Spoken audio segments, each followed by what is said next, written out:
Okay, hello everyone.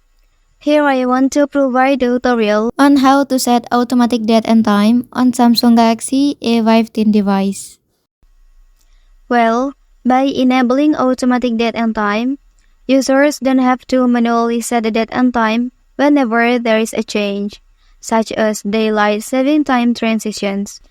The device automatically handles this adjustment, saving time and effort for the user.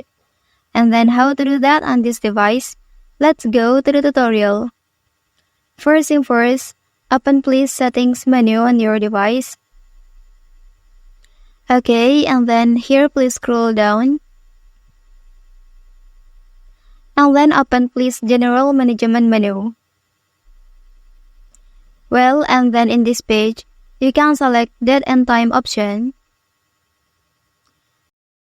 Okay, after that, to activate the automatic date and time on your device, you can enable both options here. Okay, and then the automatic date and time is successfully active. Okay, that's the tutorial on how to set automatic date and time on Samsung Galaxy A15 device. If you are helped by this video, don't forget to like and subscribe to get other information from this channel. Thank you.